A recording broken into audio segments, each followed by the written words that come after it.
Hey guys, last time we measured the valve clearances, which you can see on the screen now. Today it's time to reduce them using valve shims. If you need a spreadsheet that helps calculate which shims to use, let me know in the comments and I will share it. To start, we rotate the crankshaft. Our goal is to set it to the T1 mark, exactly like I did here. You can follow the service manual and remove the camshafts first for cylinders 1 and 3 and then for cylinders 2 and 4, setting the timing marks to T1 and T2 accordingly. I set the engine to T1 and I will be removing all 4 camshafts. After loosening the cam cap bolts for cylinders 1 and 3, I removed the cam caps. A bit of improvisation was needed though. This is how everything looks on the table after removal. To avoid mixing things up, I labeled the cylinders in the correct places. I also laid out the valve shims that will be replaced with new ones. Next I placed the shims that were calculated for each valve. They go under the valve buckets. I removed the old ones using a neodymium magnet.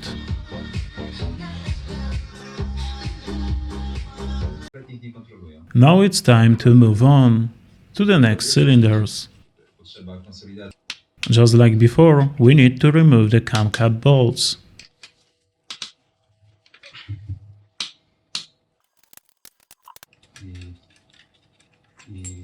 The top ones come off easily. From the bottom, I once again use a wooden handle and a hammer.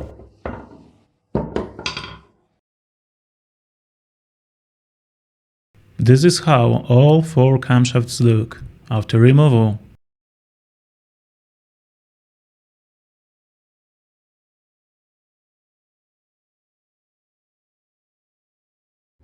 Now we place the selected valve shims back under the buckets, this time for cylinders 2 and 4.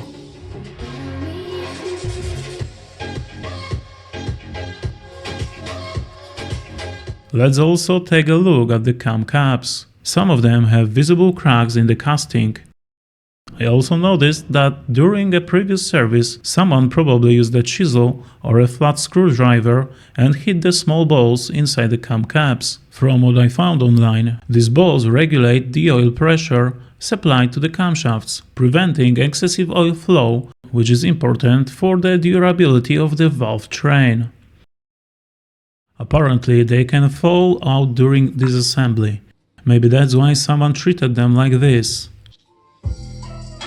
Let me know in the comments if you know why someone might do that. Alright, let's get back to the engine and start installing the cams. Remember to line the timing marks on the cam gears. First I place the cam caps in their correct positions. Then I apply engine oil, so the camshafts aren't completely dry when turning the crank by hand and during the first startup. Luckily, I didn't lose any bolts, so we can start assembly. The bolts should be tightened slowly, without rushing, and none of them should be fully tightened at first.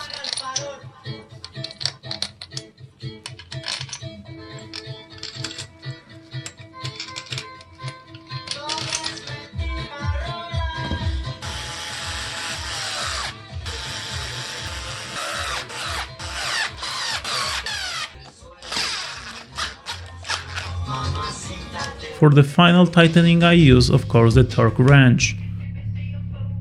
The torque is 12 Newton meters, following the sequence shown in the diagram. This marked section is the backlash adjuster. To install one of the camshafts, I had to use a drill bit to align the adjuster gear teeth with the main cam gear.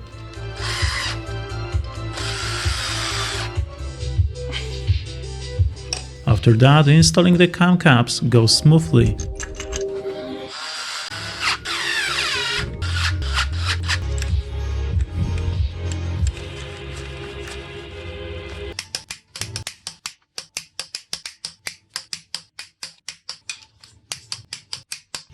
I had to say it, But now comes the worst part. We have to check all the valve clearances again. Just like in the previous video, we set the engine to T1, then T2, T3 and T4, checking the intake and exhaust valves for each cylinder. If any clearances are still out of spec, the shim needs to be replaced again. Next time we'll finish the adjustment, put everything back together and start the Honda. Thanks for watching. If you found this helpful, consider subscribing.